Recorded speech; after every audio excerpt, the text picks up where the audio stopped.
The last quote that I remember hearing from Will Smith, notable quote, was, "Keep my wife's name out your mother-in mouth." True.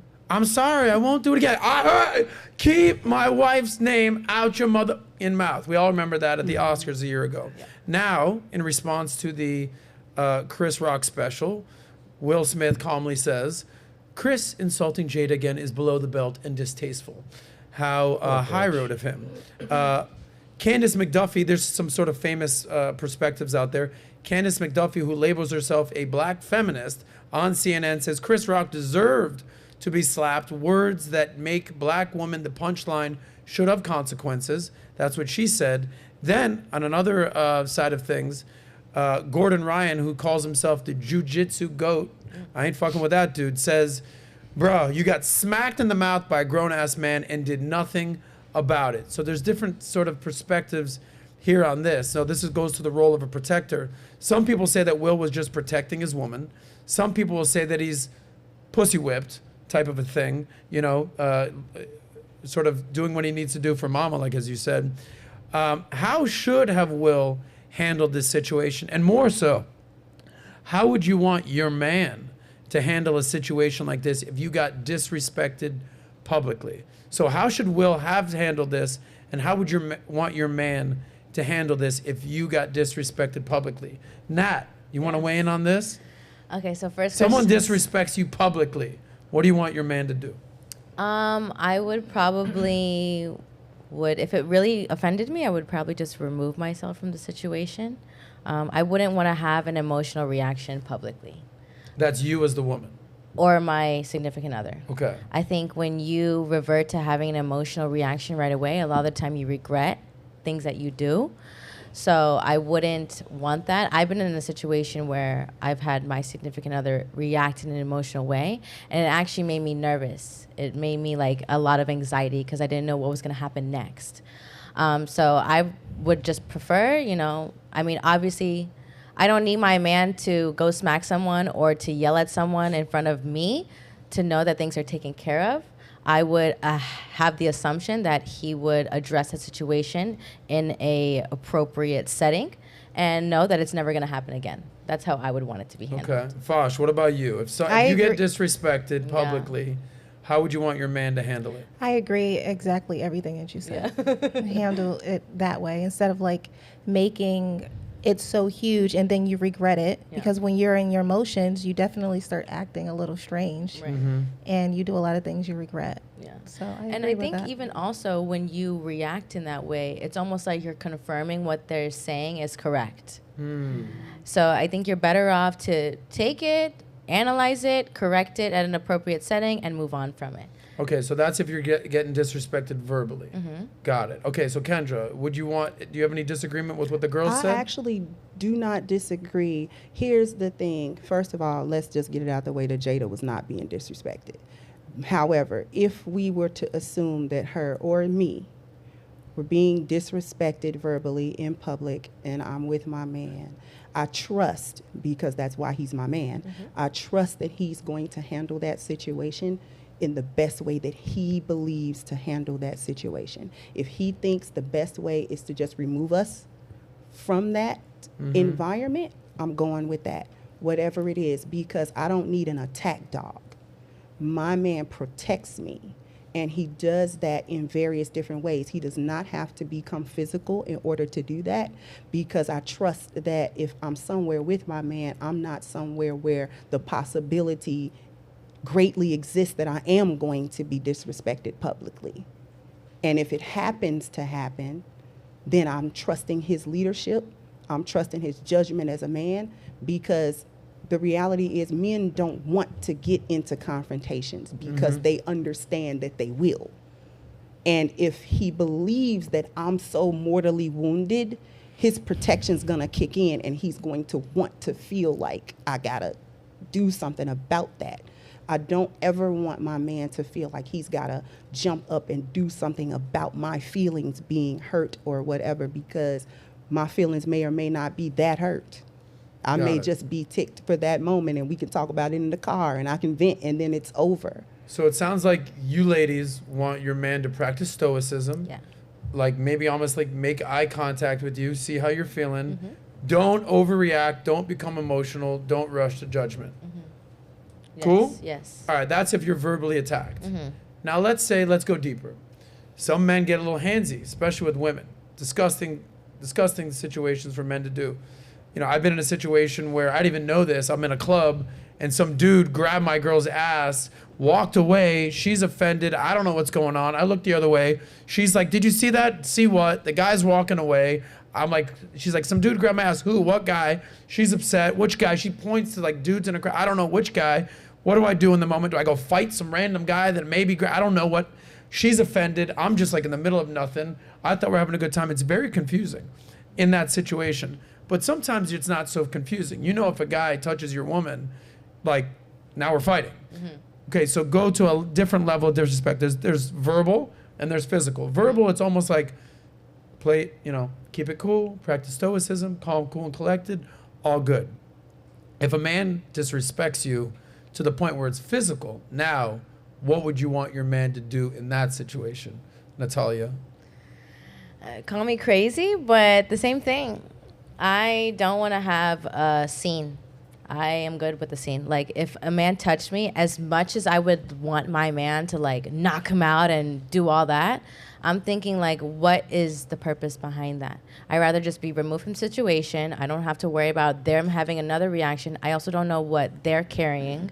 You know, I don't know if they're going to taser, a gun, a knife, if they have some switchblade. I'm not sure, and I really don't care. For me, my safety and my significant other's safety is top priority than somebody physically. Now, if somebody came up to me and like slapped me in my face, I'm sure just my significant other's reaction would be to defend me physically. But you know, if we're in a club and something like that happens, I can't really expect my man to go, you know, dig down the guy who decided to grab my waist or, you know, tap me on my thigh or whatever it is. At the end of the day, I think even in those certain situations, you also have to analyze like where you are. You know, like if I'm at Publix and a man comes and puts his hand up my skirt, then that's different than I'm in a club and someone does that. So I would just want to be removed from the situation and then learn from it. I don't really encourage like physical altercation. Again, that makes me like really nervous, and I also don't want to put my significant other in danger. Nah, you don't want any of the smoke. You want your man catching any of the smoke. Nah, I agree everything that you're saying. Thank you. Because next thing you know, somebody, they could possibly have a gun or like it turns extremely left. Yes. Next thing you know, your significant other is what? Has an assault charge, is in jail. And then you're stressed over that and you're sad. Okay, Yes. so it's very clear thinking here, long unless term, not unless just I an hear emotional otherwise, response. you don't want your man fighting or getting physical to defend you. No. Any He does not have to do that. He doesn't unless he has to. He'll have to As a when he last has to. resort. Okay, so Yes. let's get to that. When is it necessary, and when would it actually be sort of a turn on for your man to get physical to protect you? You want to take this? Kendra? Well, the turn on is going to happen anytime, whether he's physical or not. And anytime he displays his masculinity to me, that's a turn on. Even if he grabs me and says, "Come on, baby, let's go." Because I still feel protected. I still feel like he's got me. You know, he's not going to let harm come to me So rather than unnecessarily. going and fight the guy, he comes and comforts you, makes you feel protected. Let's go. We're getting out of here. We're getting out of here. Like, let's say That's the displaying situation is masculinity to saying, you. yeah, and like somebody, we're in a crowd. We outta here now. Somebody Let's go. somebody grabs me or touches me. I don't know exactly who it was. Maybe I'm kind of upset about that. Yeah. But I can't point out who the guy was or whatever. I don't want him trying to give every man a third degree about whether or not they touch me. If he says, "Are you upset?" I'm like, "Yeah, because some dude just grabbed me and I don't know who it is." He's going to be upset about that. But at the same time, he's also going to be like, "Okay, come on." Got it. And then I'm still protected and I still feel his masculinity. So Gotcha. if he has to, here's my thing. I will let him decide when he needs to be physical. I'm not going to put that battery in my man's back because I don't know what the other man will do. I don't know how that's going to go left or whatever. He'll defend my honor because I'm not even with the man that wouldn't in the first place. So bottom line here, nobody wants their man pulling a Will Smith. No, but I will say it's also attractive when a man is like a little assertive. Like, for example, if I'm standing waiting for my man somewhere and a man comes up to me and he starts to try and flirt with me, and my man was like, "Are you okay? This is my woman." Like those little things are attractive. Like you don't have to be like, "Bro, like this is my woman. Like I'll fight." Like that's so unnecessary. Yeah, and there's little honestly, things. more than anything else, it's actually a turnoff. Yes, Because it's like now you're putting us in danger more than anything else. Exactly. So you don't have to be like show that you're the alpha male by physically getting louder. Like it's the little things by like literally simply putting your hand on your significant other and be like, "Excuse me." Like that and stuff. I'm like, That's "Excuse sexy. you." He said, "Excuse you." Right. Like it's time for you to go. Sometimes it's the look. Sometimes it's the posture. Yes. Like you can't get to her. I don't know what you're doing, but this one's mine. So whatever it is that you intend to do to her, you can't do that. I don't care what your intentions are. And once we see that, it's like, oh, okay. It's like the higher route. They're like, "All right, babe, we're leaving." Okay, we're leaving. Take the high road. Yes. Practice stoicism. Don't be emotional. Show your girl you got this. Keep it cool. Keep it calm. Keep it collective. Let her know she's okay and she's protected. Yes. Is that fair? Yes. Yes. All right. Coach, you're a man. Yeah. You're a masculine man. You're rocking some sort of AR-15s out there. I don't know what's going on here. Second breath. Okay. How would you handle a situation if someone disrespected your woman? Do you ever get physical? Do you kind of just practice stoicism? Do you give them that look? Do you like, "Yo, I'm a fucking coach, buddy. Like, I'm gonna coach you up around this ballpark right here." How do you handle this, coach, as a man?